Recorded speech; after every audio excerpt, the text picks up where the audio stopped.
संविधान के अध्ययन के क्रम में संविधान के भाग 5 के अंतर्गत संघ की कार्यपालिका का अध्ययन हम कर रहे थे और पूर्व के अंक में हमने प्रस्तुत किया था कि राष्ट्रपति जो राष्ट्र के राष्ट्राध्यक्ष के रूप में अपनी भूमिका अदा करता है, तो उसके जो है पद की अर्हताएं क्या हैं, किस प्रकार राष्ट्रपति का निर्वाचक मंडल होता है और कैसे राष्ट्रपति के निर्वाचन प्रक्रिया होती है, साथ में राष्ट्रपति के पद की पदावधि और राष्ट्रपति को कैसे संविधान के उल्लंघन की दशा में कैसे अनुच्छेद 61 के तहत महाभियोग प्रक्रिया चलाई जाएगी और उससे जुड़े बहुत सारे जो है प्राविधान हमने अपने पिछले अंक में व्याख्यान में उल्लेखित किया है। उसका लिंक हम डिस्क्रिप्शन में साझा कर देंगे आपसे। आज का जो हमारा विषय वस्तु है हमारी, वो प्रमुख रूप से राष्ट्रपति की कार्य एवं शक्तियों के संदर्भ में हम अध्ययन करेंगे कि राष्ट्रपति के कार्य और शक्तियाँ कौन कौन सी हैं, उसको समझते हैं। आप पहले ही जानते हैं कि भारत में चूँकि संसदीय शासन प्रणाली है, अतः राष्ट्रपति की जो शक्तियां हैं वो औपचारिक हैं, जबकि वास्तविक शक्तियों का प्रयोग प्रधानमंत्री एवं उसकी मंत्रिपरिषद द्वारा किया जाता है। इसके संदर्भ में आपको अवगत करा दें कि अनुच्छेद 53 ये कहता है कि संघ की समस्त कार्यपालिका शक्ति राष्ट्रपति में निहित होगी, जिसका प्रयोग राष्ट्रपति अपने अधीनस्थ पदाधिकारियों अर्थात प्रधानमंत्री एवं अपनी मंत्रिपरिषद के सहयोग से करेगा। साथ में अनुच्छेद 74 ये कहता है कि जो है राष्ट्रपति को सलाह या मंत्रणा देने के लिए एक मंत्रिपरिषद का प्राविधान होगा, जिसका प्रधानमंत्री होगा। तो साथियों, राष्ट्रपति की जो कार्य और शक्तियां हैं बहुत कुछ वो औपचारिक हैं, लेकिन कभी कभी जो हमारे संवैधानिक प्राविधान है उसमें उसे स्वविवेक के इस्तेमाल की अनुमति मिलती है और उस दृष्टि से देखा जाए तो राष्ट्राध्यक्ष के रूप में राष्ट्रपति की भूमिका बहुत अहम हो जाती है। फिलहाल जो कार्य एवं शक्तियाँ हैं उनको हम दो भागों में बांट के चलें कि भाई सामान्य परिस्थितियों में राष्ट्रपति की कार्य एवं शक्तियाँ और आपात सामान्य परिस्थिति में कौन कौन सी शक्तियाँ प्रयोग करता है और आपातकाल में दोनों ही स्थितियों में हम अध्ययन करेंगे। तो पहले हम सामान्य परिस्थितियों में राष्ट्रपति की कार्य एवं शक्तियों को देखते हैं। तो पहला कार्यपालिक शक्तियाँ जो एग्जीक्यूटिव पावर्स हैं वो कैसे राष्ट्रपति प्रयोग करता है, तो पुनः वो अनुच्छेद 53A और अनुच्छेद 53 का सब क्लॉज 1 और 74 का सब क्लॉज 1 जो हमने व्याख्या की है उसके संदर्भ में हम उसके संदर्भ में ही बात करेंगे। लेकिन यहाँ पर जो कार्यपालिक शक्तियाँ, क्योंकि वो वास्तविक कार्यपालक नहीं है, रियल जो है कार्यपालक नहीं है, वास्तविक शक्तियों का प्रयोग चूंकि शासनाध्यक्ष अर्थात प्रधानमंत्री करता है, इसलिए यहाँ पर कार्यपालिक शक्तियों के अंतर्गत प्रमुख रूप से राष्ट्रपति की नियुक्ति संबंधी शक्तियाँ आती हैं। जो नियुक्ति संबंधी शक्तियाँ हैं उन्हें हम समझ सकते हैं कि जो संविधान में वर्णित विभिन्न पदाधिकारियों की जो नियुक्ति संबंधी शक्तियाँ हैं वो अपॉइंटिंग अथॉरिटी के रूप में काम करता है। जैसे अनुच्छेद 75 के अनुसार राष्ट्रपति लोकसभा के प्रत्येक आम निर्वाचन के पश्चात बहुमत दल के नेता को प्रधानमंत्री के रूप में नियुक्त करता है और उसकी सिफारिश पर वह अन्य मंत्रियों की नियुक्ति करता है।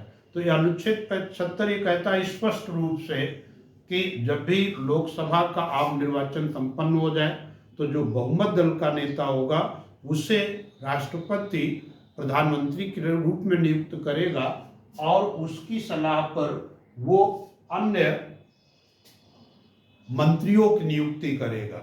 लेकिन यहाँ पर साथियों भूमिका राष्ट्रपति की तब बहुत अहम हो जाती है जब किसी भी दल को लोकसभा में स्पष्ट बहुमत नहीं मिलता है, या आप ये कहें कि हंग पार्लियामेंट की स्थिति आ जाती है, त्रिशंकु लोकसभा की स्थिति आ जाती है। तो ऐसे में राष्ट्रपति की भूमिका अहम हो जाती है। तब वो जो है देखता है कि यदि किसी दल को बहुमत हासिल नहीं हुआ, या जो प्री पोल अलायंस है यानी निर्वाचन पूर्व जो गठबंधन है उसको भी बहुमत हासिल नहीं हुआ, तो ऐसे में राष्ट्रपति की भूमिका अहम हो जाती है। तब वो अपने विवेक का प्रयोग करते हुए वो ऐसे दल के नेता को सरकार बनाने के लिए आमंत्रित कर सकता है जिसे वो मानता है कि वो भविष्य में सदन के पटल पर अपना बहुमत सिद्ध कर देगा। तो यहाँ पर साथियों भूमिका तब राष्ट्रपति की अहम हो जाती है जब त्रिशंकु लोकसभा की स्थिति उत्पन्न होती है। नियुक्ति संबंधी शक्तियों में आगे अगर हम देखें तो राष्ट्रपति सर्वोच्च न्यायालय के मुख्य न्यायाधीश तथा अन्य न्यायाधीशों, उच्च न्यायालय के मुख्य न्यायाधीश, उच्च न्यायालयों के मुख्य न्यायाधीश तथा अन्य न्यायाधीशों की नियुक्ति करता है। वह जो है नियंत्रक एवं महालेखा परीक्षक की नियुक्ति करता है, सीएजी की। और इसके अतिरिक्त उसे अधिकार है कि भारत के महान्यायवादी की नियुक्ति का भी उसे अधिकार प्राप्त है। संघ लोक सेवा आयोग के अध्यक्ष तथा अन्य सदस्यों की नियुक्ति। इसके अतिरिक्त अनुच्छेद 324 के तहत वो जो है निर्वाचन आयोग के मुख्य निर्वाचन आयुक्त तथा अन्य निर्वाचन आयुक्तों की भी वो नियुक्ति करता है। यहाँ पर साथियों एक महत्वपूर्ण प्रश्न ये है, पक्ष ये है कि जिन्हें वो नियुक्त करता है, राष्ट्रपति जिन्हें नियुक्त करता है, वो जो है राष्ट्रपति के प्रसाद पर्यंत अपने पद पर बने रहते हैं। ये कहा जाता है कि ऑन हिज प्लेजर, यानी प्रसाद पर्यंत वो पद पर बने रहते हैं। लेकिन इसमें कुछ पदों का अपवाद है, जैसे उच्चतम न्यायालय तथा उच्च न्यायालयों के मुख्य न्यायाधीश एवं अन्य न्यायाधीश यद्यपि राष्ट्रपति द्वारा नियुक्त होते हैं, किंतु न्यायपालिका की निष्पक्षता बनी रहे तो इस व्यवस्था संविधान में दी गई है कि उच्चतम न्यायालय के मुख्य न्यायाधीश एवं अन्य न्यायाधीशों तथा उच्च न्यायालयों के मुख्य न्यायाधीश तथा अन्य न्यायाधीशों को उनके पद से केवल संसद महाभियोग प्रक्रिया के द्वारा ही अपदस्थ कर सकती है। और साथ में जो हमारा नियंत्रक एवं महालेखा परीक्षक है उसको भी वो जो है संसद एक महाभियोग प्रक्रिया के तहत ही अपदस्थ कर सकती है।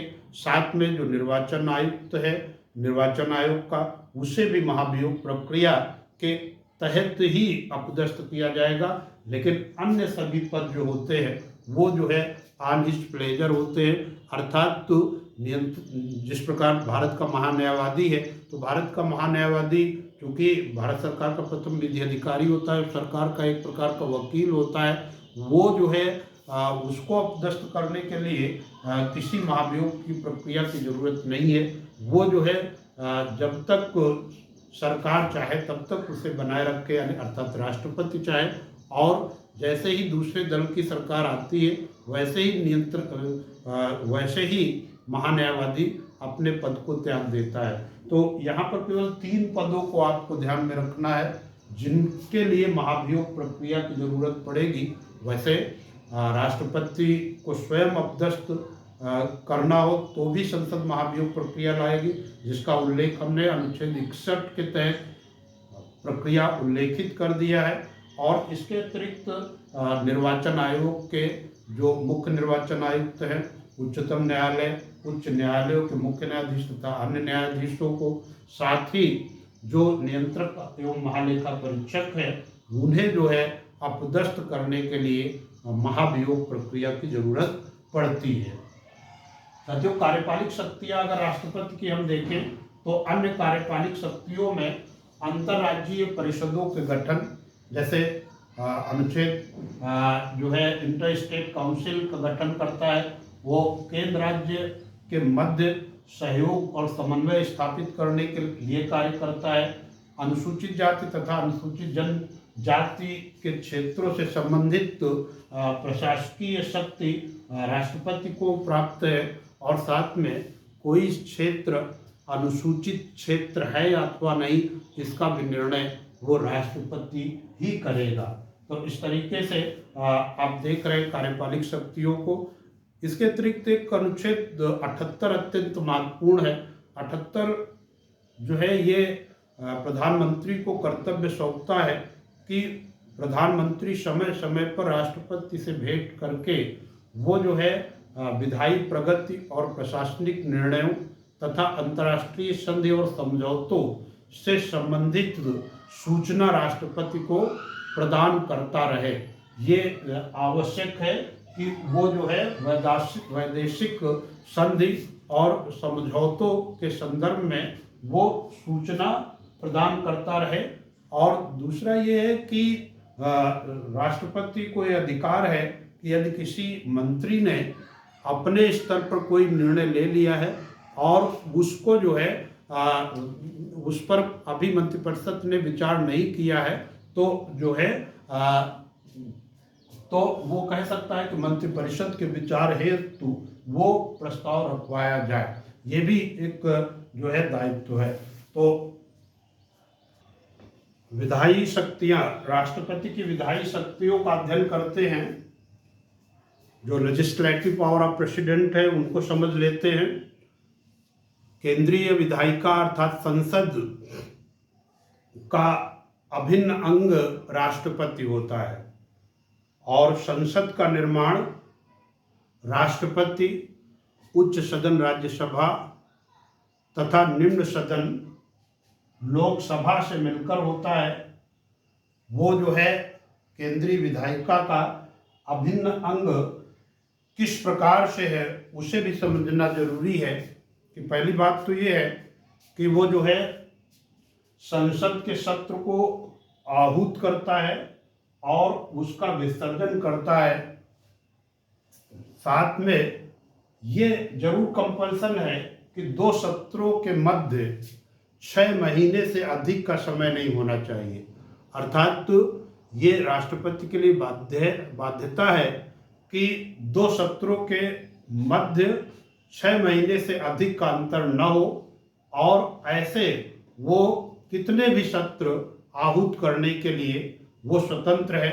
संसद के सत्रों को आहूत करना और उनका विसर्जन करना, ये दायित्व जो है राष्ट्रपति को दिया गया है। लेकिन 2 सत्रों के मध्य 6 महीने से अधिक का समय नहीं हो सकता।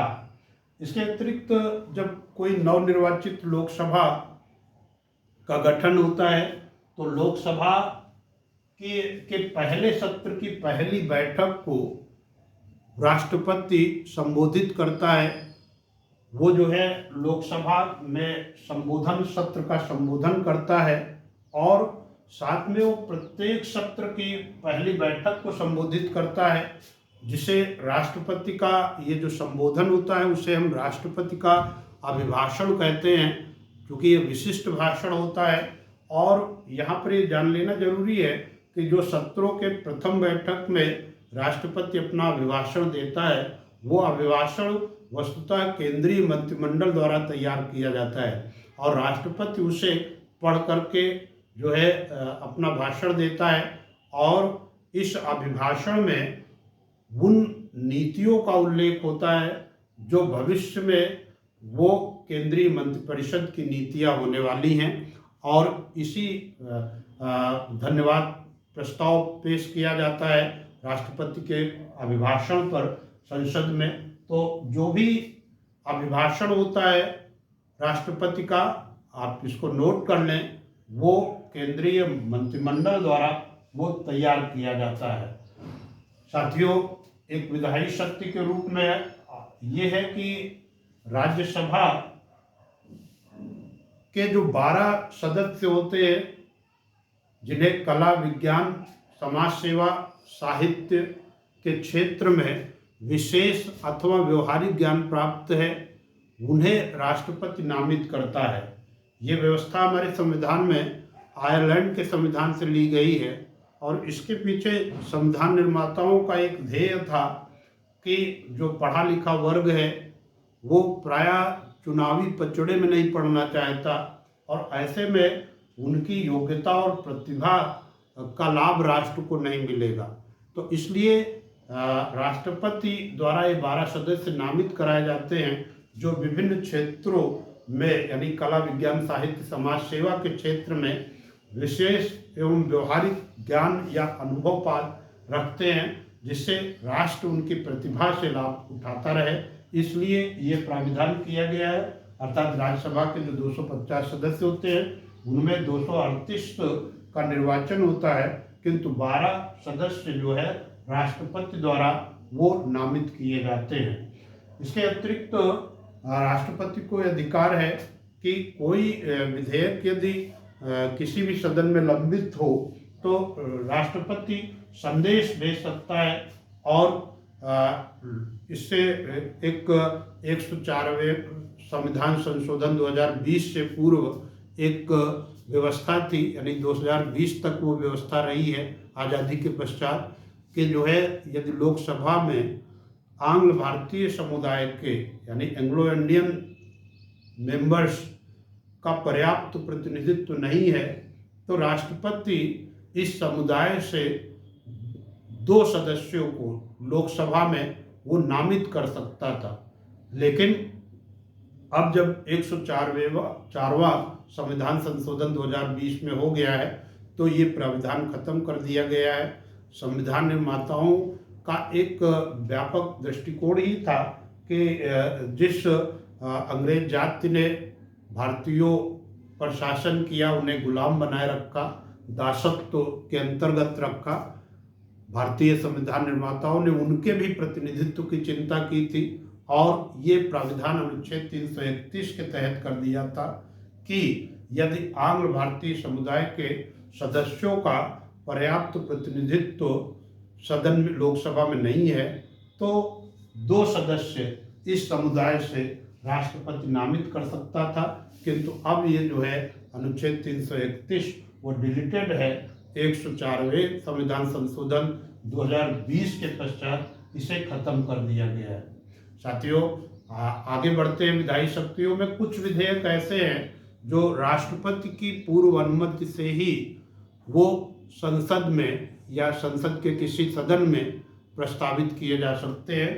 उनमें जैसे धन विधेयक है, वित्त विधेयक है और जो है किसी राज्य के नाम, क्षेत्र, सीमा परिवर्तन से संबंधित विधेयक जो होते हैं वो केवल राष्ट्रपति की पूर्व अनुमति से ही किसी सदन में रखे जा सकते हैं। तो ये एक विधायी शक्ति, ये भी महत्वपूर्ण है। इसके अतिरिक्त यदि संसद के दोनों सदनों के मध्य किसी विधेयक को लेकर के मतभेद हैं और जिससे एक गत्यावरोध, डेडलॉक की स्थिति उत्पन्न हो गई है, तो ऐसी स्थिति में, डेडलॉक उत्पन्न होने की स्थिति में राष्ट्रपति अनुच्छेद 108 के तहत वो जो है joint session of the parliament, संसद के दोनों सदनों के संयुक्त अधिवेशन को बुला सकता है और इस संयुक्त अधिवेशन की अध्यक्षता वो लोकसभा अध्यक्ष द्वारा की जाती है। तो संयुक्त अधिवेशन अब तक भारतीय राज्य व्यवस्था के इतिहास में 3 बार बुलाए गए हैं। तो अनुच्छेद 108 के तहत joint session of the parliament जो बुलाएगा राष्ट्रपति, वो जो है उसकी अध्यक्षता लोकसभा अध्यक्ष द्वारा की जाएगी। यहाँ पर साथियों आगे बढ़ते हैं। जो है अनुच्छेद 123 के तहत राष्ट्रपति को अध्यादेश जारी करने की शक्ति हासिल है। अध्यादेश मतलब ऑर्डिनेंस। अध्यादेश को आप समझ सकते हैं कि ये यद्यपि अध्यादेश जैसी व्यवस्था हमारे देश में अंग्रेजों के समय से लागू हो गई थी और भारत शासन अधिनियम 1861 से यह अध्यादेश की परंपरा प्रारंभ हुई और भारतीय संविधान निर्माताओं ने भी वो जो है राष्ट्राध्यक्ष को या राज्यों के जो संवैधानिक प्रमुख राज्यपालों को वो जो है व्यवस्था दे दी है कि वो अध्यादेश जारी कर सकते हैं। अनुच्छेद 123 के तहत राष्ट्रपति वो अध्यादेश जारी करने की शक्ति धारित करता है, जबकि 213 के तहत राज्यपालों को अध्यादेश जारी करने की शक्ति हासिल है।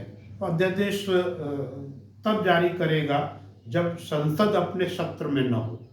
यदि संसद अपने सत्र में नहीं है और आवश्यकता होती है किसी कानून की, कि अपरिहार्यता है किसी कानून की, तो ऐसी स्थिति में राष्ट्रपति को अध्यादेश जारी करने की शक्ति है। राष्ट्रपति द्वारा जारी अध्यादेश का वही प्रभाव एवं महत्व होता है जो संसद द्वारा जारी कानूनों का होता है। और जो अध्यादेश जारी होता है वो 6 महीने की अवधि तक लागू रहता है, किंतु यदि इसी अवधि में संसद अपने सत्र में आ जाती है, यदि इसी अवधि में संसद अपने सत्र में आ जाती है तो 6 सप्ताह अर्थात 1.5 महीने के भीतर उस अध्यादेश का अनुमोदन संसद द्वारा हो जाना चाहिए, अन्यथा की स्थिति में वह अध्यादेश प्रभावी नहीं रहेगा। यानी अब एक और महत्वपूर्ण प्रश्न आता है कि राष्ट्रपति अथवा राज्यपालों द्वारा जारी अध्यादेश की अधिकतम अवधि कितनी हो सकती है। तो साथियों, ऐसे तो सामान्य स्थिति है कि 6 महीने तक अध्यादेश लागू रहेगा, लेकिन यदि संसद सत्र में आ जाती है तो 6 सप्ताह के अंदर उसका अनुमोदन हो जाना चाहिए। लेकिन एक विशेष स्थिति यह है कि जिस दिन कोई अध्यादेश 6 महीने की अवधि पूर्ण कर रहा हो और उसी दिन संसद यदि सत्र में आ जाए तो फिर जो है 6 सप्ताह तक वो अध्यादेश और प्रभावी बना रहेगा, अर्थात 1.5 महीने के लिए और प्रभावी बना रहेगा। इस प्रकार 6 महीने वो और 1.5 महीने और जोड़ देंगे। तो एक ये विशेष परिस्थिति है, जब भी आपसे ये प्रश्न पूछा जाए कि राष्ट्रपति अथवा राज्यपालों द्वारा जारी अध्यादेश की अधिकतम अवधि कितनी होगी, तो अधिकतम अवधि जब पूछी जाए तो ये विशेष परिस्थिति है तो आप 7.5 माह कहेंगे। और ऐसे सामान्य अवधि वो अध्यादेश की वो जो है 6 महीने होती है। साथियों, आगे बढ़ते हैं। ये आप जानते हैं कि कोई भी विधेयक तब तक कानून नहीं बन सकता जब तक कि राष्ट्रपति उस पर हस्ताक्षर न कर दे। तो इस संदर्भ में जो प्राविधान है संविधान के, कि जब भी संसद के दोनों सदन किसी विधेयक को पारित करके राष्ट्रपति के समक्ष प्रस्तुत करते हैं तो राष्ट्रपति के पास 3 विकल्प उपलब्ध होते हैं।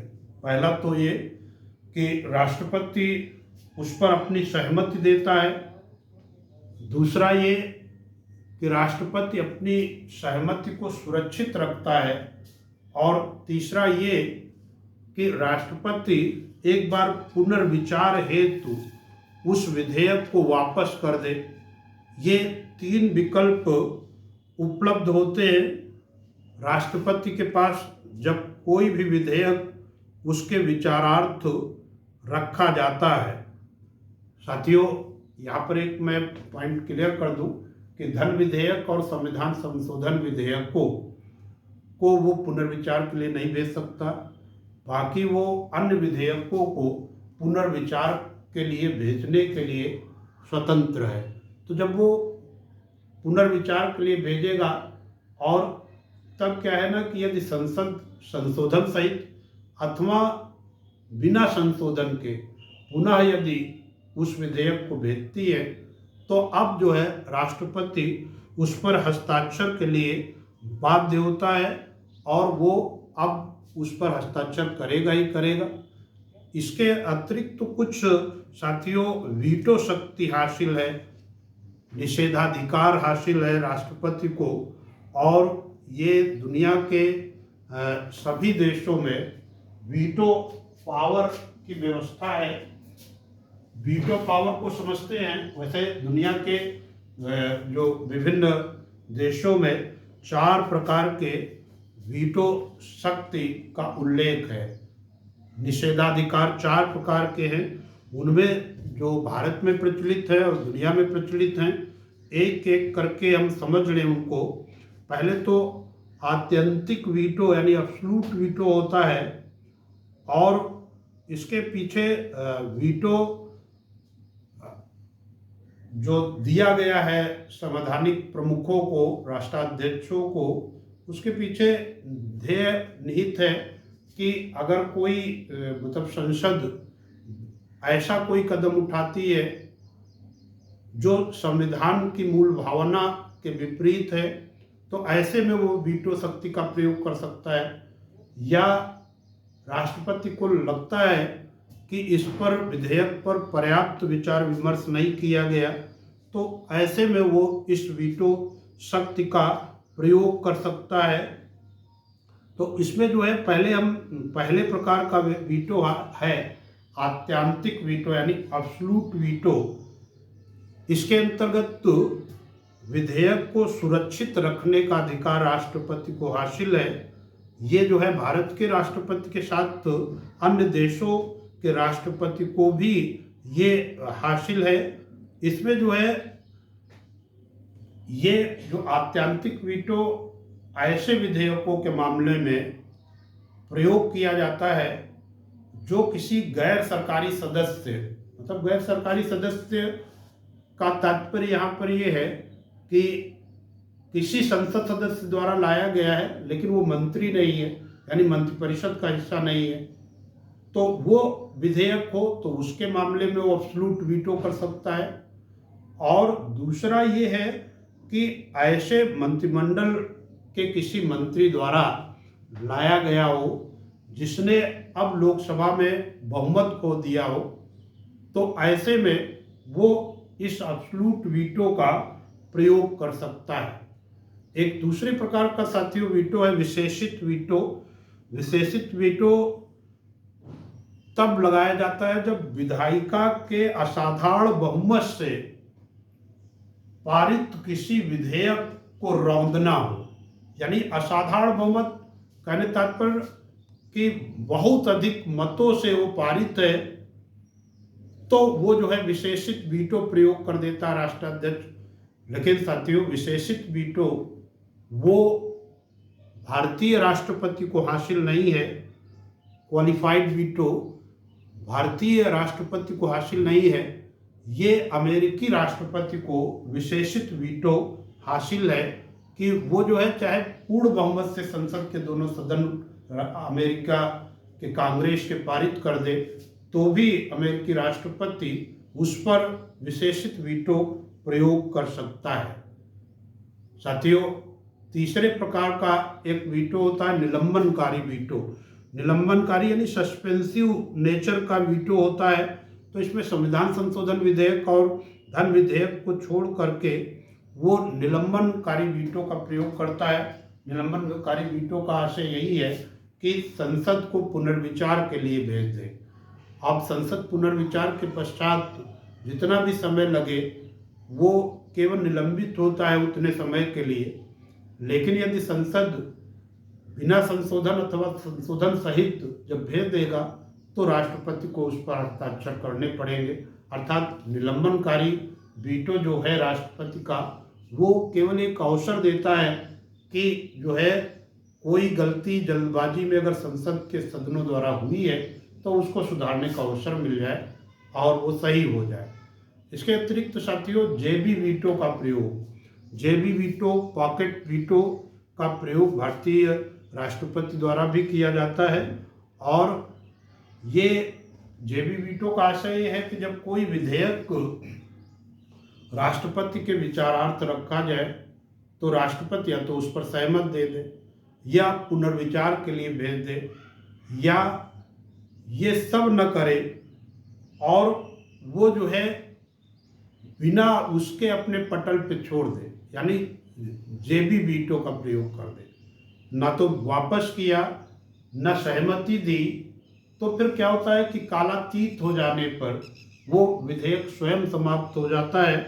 ये पॉकेट वीटो के मामले में आप अगर देखें तो अमेरिकी राष्ट्रपति को जेबी वीटो का प्रयोग करने का अधिकार केवल 10 दिनों के लिए है, लेकिन इस मामले में भारतीय राष्ट्रपति की स्थिति अमेरिकी राष्ट्रपति से भी आगे है, क्योंकि अमेरिकी राष्ट्रपति जहाँ जेबी वीटो का प्रयोग अधिकतम 10 दिन के लिए कर सकता है, वहीं जो है भारतीय राष्ट्रपति के लिए यह अवधि तय नहीं है, वो कितनी भी अवधि के लिए कर सकता है। और आप जानते हैं कि जब जो है राजीव गांधी के समय में राष्ट्रपति ज्ञानी जैल सिंह के समक्ष वो डाक विधेयक प्रस्तुत किया गया था, तो उन्होंने जेबी वीटो का ही प्रयोग किया था।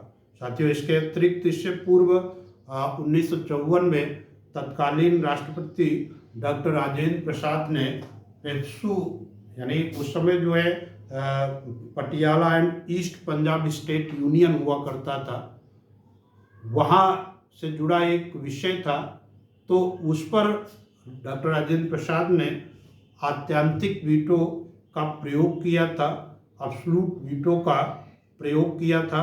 इसी प्रकार से 1991 में राष्ट्रपति आर वेंकट रमन ने जब उनकी अनुमति के बिना संसद सदस्यों के वेतन भत्ते और पेंशन से जुड़ा एक विधेयक संसद में प्रस्तुत कर दिया गया, तो उन्होंने इस वीटो, आत्यांतिक वीटो का प्रयोग कर लिया था।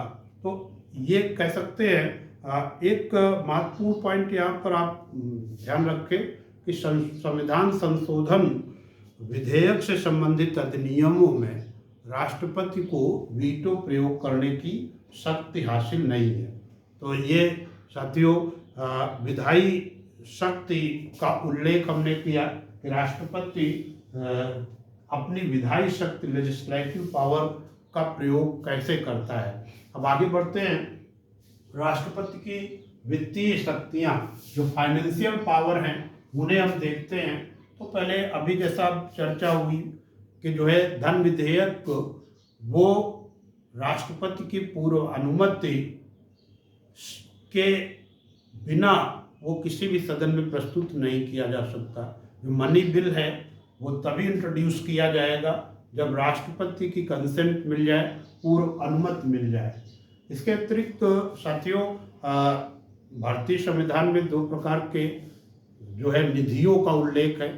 पहले तो भारत की संचित निधि, कंसोलिडेटेड फंड ऑफ इंडिया, उसका उल्लेख है अनुच्छेद 266, 65 इनमें। और इसके बाद जो है दूसरा एक होता है कंटिजेंसी फंड ऑफ इंडिया, यानी आकस्मिक निधि। तो भारत के आकस्मिक निधि हो या जो है संचित निधि हो, तो पहली बात तो संचित निधि से जितने भी व्यय होते हैं वो संसद की पूर्व अनुमति से होते हैं, संसद द्वारा पारित होने के उपरांत ही किए जाते हैं। लेकिन जो आकस्मिक निधि है वो कंटिजेंसी फंड है। कंटिजेंसी फंड के मामले में राष्ट्रपति को संसद से अनुमति लेने की आवश्यकता नहीं होती है। यानी कोई अगर विशेष परिस्थिति उत्पन्न हो गई है तो, और संसद अपने सत्र में भी नहीं है, तो ऐसे में राष्ट्रपति संसद की पूर्व अनुमति के बिना भी, यानी राष्ट्रपति जो है कंटिजेंसी फंड से धन खर्चा कर सकता है।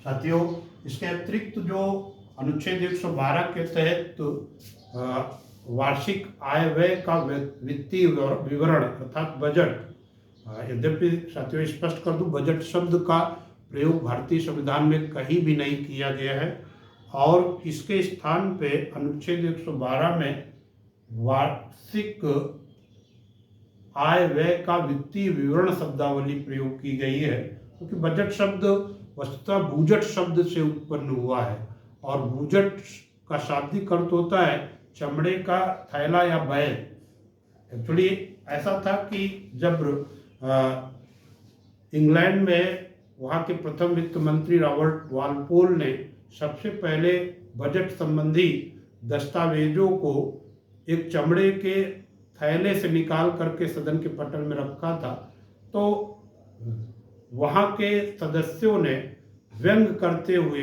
ये कहा था कि बूजट हैज ओपन, तो तभी से बूजट का ही अपभ्रंश शब्द वो बजट आ गया है।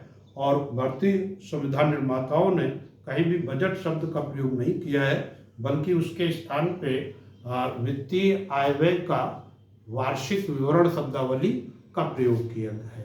तो अनुच्छेद 112 में जो वित्तीय आय व्यय का वार्षिक विवरण है वो राष्ट्रपति के नाम से ही वित्त मंत्री द्वारा सदन में प्रस्तुत किया जाता है। इसके अतिरिक्त जो 109 अनुदान मांगे होती है, ग्रांट इन एड होता है, अनुदान मांगे होती है 109, वो सब राष्ट्रपति के नाम से ही रखवाई जाती है। इसमें जो है 109 जो अनुदान मांगे होती हैं उनमें सामान्य प्रकृति या असामान्य प्रकृति की 103 होती हैं, जबकि 6 मांगे सैन्य प्रकृति की होती है। तो सभी में ये कहा जाता है कि महामहिम राष्ट्रपति श्रीमती द्रौपदी मुर्मू को वित्त वर्ष जो 1 अप्रैल 2023 से प्रारंभ हो रहा है, फला मद हेतु इतने धन की स्वीकृति देने का कष्ट करे। तो एक ये सदन में एक प्रकार का प्रस्ताव इस तरह रखा जाता है जो राष्ट्रपति के नाम से ही वो रखा जाता है। तो ये 109 मांगे जो अनुदान की होती वो आप समझ गए होंगे। आगे व्याख्यान में इनका आएगा पक्ष जब हम जो है संसदीय प्रक्रिया का अध्ययन करेंगे।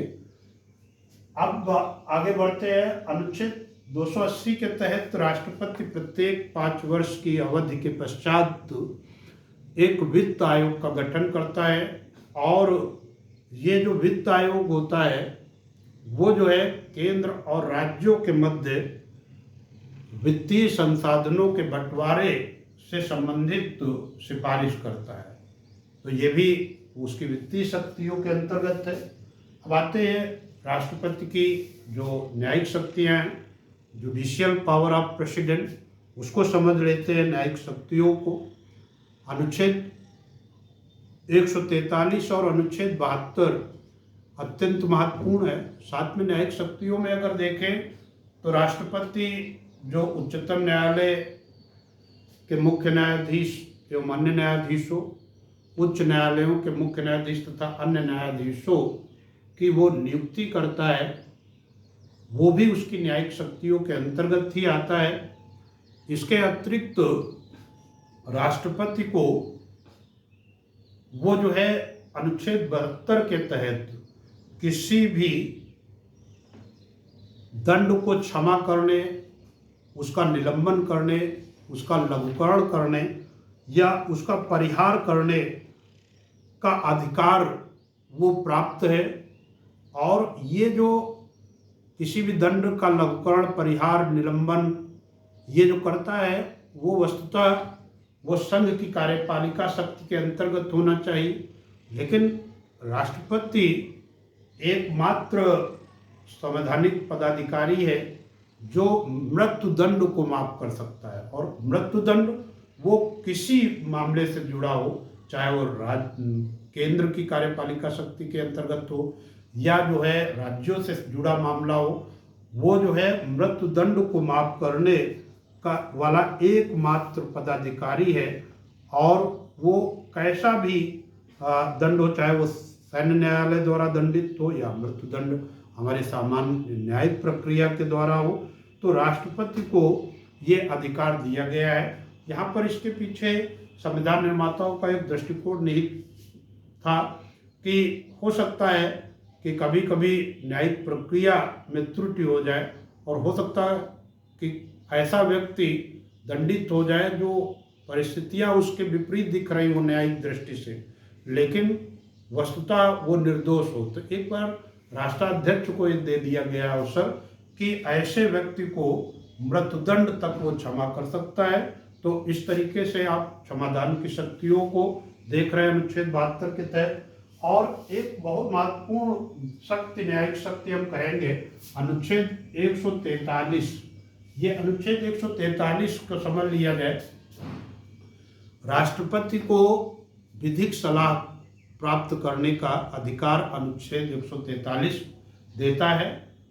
वो के राष्ट्रपति वो उच्चतम न्यायालय से विधिक सलाह ले सकता है। कब? जब उसे लगता है कि कोई विधि अथवा तथ्य का ऐसा प्रश्न उठ खड़ा हुआ है जिस पर उच्चतम न्यायालय द्वारा सलाह लिया जाना राष्ट्रीय हित में होगा। एक बार पुनः समझ लें कि विधि अथवा तथ्य का ऐसा प्रश्न उठ खड़ा हुआ है जिस पर उच्चतम न्यायालय द्वारा सलाह लिया जाना राष्ट्रीय हित में होगा, तो राष्ट्रपति सलाह ले सकता है। लेकिन यहाँ पर ये तथ्य को समझ लें कि ना तो उच्चतम न्यायालय ऐसी सलाह देने के लिए बाध्य है और ना ही राष्ट्रपति दी गई सलाह को मानने के लिए बाध्य है। यानी सलाह तो सलाह ही है, वो बाध्यकारी प्रकृति का वैसे भी सलाह शब्द नहीं है, मंत्रणा। ये यहाँ पर मैं एक उदाहरण दूंगा कि जब राष्ट्रपति द्वारा राम मंदिर बाबरी मस्जिद से जुड़ा एक विषय विधिक सलाह हेतु उच्चतम न्यायालय को संदर्भित किया गया, तो उच्चतम न्यायालय ने यह कहते हुए इनकार कर दिया सलाह देने से कि पहले ये राजनेता समस्या क्रिएट करते हैं और जब हल नहीं कर पाते वो तो न्यायालय के कंधे पर रख देते हैं। तो उसने सलाह देने से इनकार कर दिया था। तो अनुच्छेद 143 को साथियों आप समझ गए होंगे कि राष्ट्रपति विधि अथवा तथ्य से संबंधित यदि कोई ऐसा प्रश्न उठ खड़ा हुआ है जिस पर उच्चतम न्यायालय द्वारा सलाह लिया जाना राष्ट्रीय हित में होगा, तो वो जो है सलाह ले सकता है। तो साथियों आगे बढ़ते हैं। सैन्य शक्तियाँ, जो मिलिट्री पावर ऑफ प्रेसिडेंट है, उनको समझते हैं। साथियों, राष्ट्रपति तीनों सशस्त्र सेनाओं का सर्वोच्च कमांडर होता है। सुप्रीम कमांडर है वो ऑल 3 आर्म्ड फोर्सेज, यानी जो हमारे तीनों थल सेना अध्यक्ष होते हैं और जो है उनके ऊपर वो सर्वोच्च कमांडर के रूप में होता है, सुप्रीम कमांडर के रूप में होता है। यानी सेना पर एक लोकतांत्रिक पकड़ हो, इसलिए संविधान निर्माताओं ने ये प्राविधान कर दिया। इसके अतिरिक्त युद्ध अथवा शांति की उद्घोषणा का अधिकार भी राष्ट्रपति को उसकी सैन्य शक्तियों के अंतर्गत प्राप्त है। यानी वो जो है वो युद्ध और शांति की घोषणा स्वयं कर सकता है, लेकिन वस्तुतः ये युद्ध और शांति की घोषणा जो करता है वो मंत्रिपरिषद की सिफारिश पर ही करता है। तो ये हमारी सामान्यकालीन परिस्थितियों में जो राष्ट्रपति अपनी शक्तियों का प्रयोग करता है, कार्य शक्तियाँ हैं, उन्हें आप लोगों ने समझ लिया। और अब आगे बढ़ते हैं कुछ आपातकालीन शक्तियों का। यद्यपि संविधान के भाग 18 में हम आपातकालीन उपबंधों, जिसे जर्मनी के वाइमर संविधान से लिया गया है, उनका हम व्यापक उल्लेख करेंगे। उससे पहले थोड़ा सा एक और पॉइंट है कि डिप्लोमेटिक पावर्स को समझ लें, हम राजनयिक शक्तियों को समझ लें। राजनयिक शक्तियाँ के इनको समझते हैं कि भाई जो अन्य देशों के जो राजदूत होते हैं या उच्चायुक्त होते हैं, जब भी वो नियुक्त होते हैं तो अपना नियुक्ति प्रमाण पत्र सर्वप्रथम वो राष्ट्रपति के समक्ष प्रस्तुत करते हैं। दूसरा यह है कि भारत के राजदूत एवं उच्चायुक्त जो हाई कमिश्नर होते हैं वो राष्ट्रमंडल देशों में होते हैं। जो 54 देश है जहाँ पर ब्रिटिश कॉलोनीज रही हैं, वहाँ के हम राजनयिकों को उच्चायुक्त कहते हैं। और जो है अन्य देश जो ब्रिटिश राजसत्ता के अधीन नहीं रहे तो वहाँ पर राजदूत कहते हैं। तो इनको जो है नियुक्ति पत्र जो जारी करता है, नियुक्त करता है, वो राष्ट्रपति नियुक्त करता है। यानी अन्य देशों में जो भारत के राजदूत हैं और उच्चायुक्त हैं, उन्हें नियुक्त करने का अधिकार राष्ट्रपति को है। साथ में अन्य देशों के भारत में नियुक्त राजदूतों और उच्चायुक्तों को नियुक्त के प्रमाण पत्रों की जांच, यानी सबसे पहले जो प्रस्तुत किया जाएगा वो राष्ट्रपति के समक्ष प्रस्तुत किया जाएगा। साथियों, इसके अतिरिक्त जो हमारे अंतर्राष्ट्रीय संधि और समझौते होते हैं, वो अंतर्राष्ट्रीय संधि और समझौते वो जो है भारत के राष्ट्रपति के नाम से होते हैं। तो ये राजनयिक शक्तियाँ आप समझ गए होंगे। अब आपातकालीन परिस्थितियों में हम शक्तियां देखते हैं। आपातकाल की शक्तियां, इनको समझते हैं कि क्या होती हैं।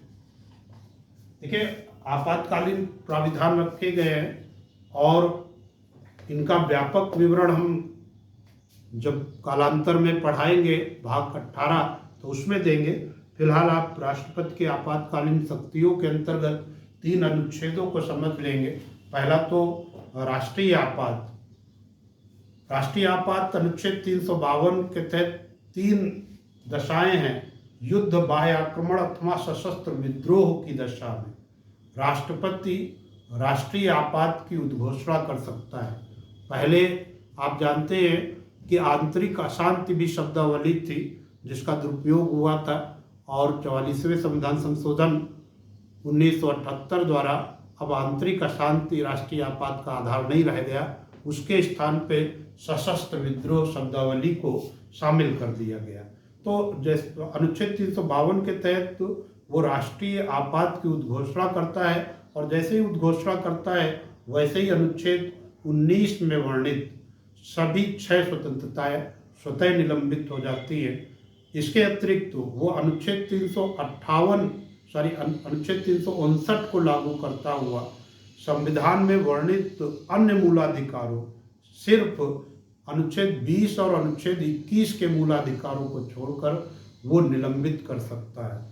वो जो है किसी भी राज्य सरकार को निलंबित कर सकता है, विधायिका को निलंबित कर सकता है और राष्ट्रीय आपात का जो प्रभाव है उसका व्यापक अध्ययन आगे होगा। अब तक कई बार राष्ट्रीय आपात लगा है, उसका उल्लेख पूरा किया जाएगा। इसके अतिरिक्त उसके पास जो है अनुच्छेद 356 के तहत राज्यों में राष्ट्रपति शासन लगाए जाने का अधिकार है। यदि राष्ट्रपति को राज्यपाल के प्रतिवेदन अथवा अन्य किसी माध्यम से यह विश्वास हो जाता है कि किसी राज्य की जो सरकारी मशीनरी है वो संवैधानिक प्राविधानों के अनुसार नहीं चलाई जा रही है, तो राष्ट्रपति अनुच्छेद 356 के तहत राष्ट्रपति शासन उस राज्य में लगा सकता है। अनुच्छेद 356 अत्यंत चर्चित संविधान का अनुच्छेद है और इसका अनेक मामलों में इसका जो है दुरुपयोग हुआ। सरकारी आयोग ने जो है सरकारी कमीशन ने कहा कि अब तक 100 से अधिक बार इसका प्रयोग हुआ, लेकिन 75 से अधिक बार उन्होंने कहा कि इसका दुरुपयोग हुआ। यद्यपि अब देखा जा रहा है कि इस अनुच्छेद 356 का प्रयोग अब सरकारें बहुत कम कर रही हैं। ये बहुत अच्छी बात है। इसके अतिरिक्त अनुच्छेद 360 है कि जब जो है राष्ट्र के वित्तीय स्थायित्व या उसकी साख को खतरा उत्पन्न हो जाता है, यानी फाइनेंशियल स्टेबिलिटी और उसकी क्रेडिट को खतरा हो, तो राष्ट्रपति वित्तीय आपात लगा सकता है। लेकिन ये कहिए कि भारत के इतिहास के 75 वर्ष राज्य व्यवस्था के जो है उसमें कभी ऐसी स्थिति नहीं आई कि अनुच्छेद 360 के तहत वित्तीय आपात लगाए जाने की स्थिति उत्पन्न हुई हो। अब यहाँ पर साथियों हम अपने आखिरी पड़ाव पर पहुँच रहे हैं और उस आखिरी पड़ाव में बस एक पॉइंट है जिसकी मैं व्याख्या करना चाहूँगा कि क्या राष्ट्रपति रबड़ की मोहर है, is the president A rubber stamp. तो यहाँ साथियों अगर देखा जाए कि संवैधानिक प्राविधान जो कहते हैं कि अनुच्छेद 53-74 यही कहता है कि भाई राष्ट्रपति वो मंत्रिपरिषद और प्रधानमंत्री की सलाह से अपने दायित्वों का निर्वहन करेगा। इस दृष्टि से लगता है कि वो रबर स्टैम्प मात्र है कि रबर की मोहर मार देता है और हस्ताक्षर कर देता है। लेकिन इतने से ही हम इस निर्णय पर न पहुँचे कि राष्ट्रपति वो जो है रबर स्टैम्प मात्र है। वस्तुतः देखा जाए कि कई ऐसे अवसर होते हैं जब वो अपने विवेक का प्रयोग करके वो निर्णायक स्थिति में रहता है। जैसा मैं चर्चा कर रहा था कि आम निर्वाचन के पश्चात यदि किसी दल के नेता को बहुमत न मिले और या जो है निर्वाचन पूर्व गठबंधन को बहुमत न मिले तो राष्ट्रपति की भूमिका तब हंग पार्लियामेंट की स्थिति में महत्वपूर्ण हो जाती है। तब वो अपने विवेक से उस व्यक्ति को सरकार बनाने के लिए आमंत्रित कर सकता है जो उसकी दृष्टि में भविष्य में बहुमत सिद्ध कर दे। इसके अतिरिक्त कभी कभी ऐसी स्थिति आ सकती है कि कार्यकाल के दौरान यदि प्रधानमंत्री की मृत्यु हो जाए तो ऐसी स्थिति में राष्ट्रपति विभिन्न विकल्पों का विचार करते हुए स्वयं ही ऐसे व्यक्ति को सरकार बनाने का न्योता दे सकता है जो उसकी राय में लोकसभा में विश्वास मत हासिल कर ले। इसके साथ ही यदि किसी ऐसी स्थिति उत्पन्न हो गई है कि प्रधानमंत्री के विरुद्ध अविश्वास प्रस्ताव पारित हो गया हो और प्रधानमंत्री और उसकी मंत्रिपरिषद और मंत्रिमंडल लोकसभा के विघटन की सिफारिश कर रहा हो, तो ऐसे में राष्ट्रपति अपने विवेक का इस्तेमाल कर सकता है और वो मानने के लिए बाध्य नहीं है। ऐसी मंत्रिमंडल की सिफारिश को मानने के लिए वो बाध्य नहीं है। साथ ही एक ऐसी भी स्थिति आती है कि भाई जो है नई मंत्रिमंडल के पूर्व जो पुरानी मंत्रिमंडल नई मंत्रिमंडल के गठन से पूर्व पुरानी मंत्रिमंडल कार्य कर रहा होता है और यदि पुराना मंत्रिमंडल कोई ऐसी सिफारिश कर दे जो निर्वाचन में उस दल के फेवर में हो तो राष्ट्रपति मानने के लिए वो बाध्य नहीं है और साथ में ऐसे विषयों को भी मानने के लिए बाध्य नहीं है जो मेजर पॉलिसी डिसीजन हो, यानी कोई बड़ा नीतिगत फैसला हो तो उसके लिए भी वो मानने के लिए बाध्य नहीं। इसके साथ ही अनुच्छेद 103 के तहत जब निर्वाचन आयुक्त वो जो है निर्वाचन आयोग किसी सदस्य की संसद सदस्य की निर्भरता से जुड़े मामले पर अपना सुझाव देता है तो राष्ट्रपति को अपने विवेक के प्रयोग का अधिकार है। साथियों, इस तरीके से राष्ट्रपति से जुड़े जो कार्यवन शक्तियाँ हैं इस भाग में संपन्न होती हैं। आगे भाग में हम संविधान के अन्य प्राविधानों का अध्ययन करेंगे। तब तक के लिए जय हिंद, जय भारत।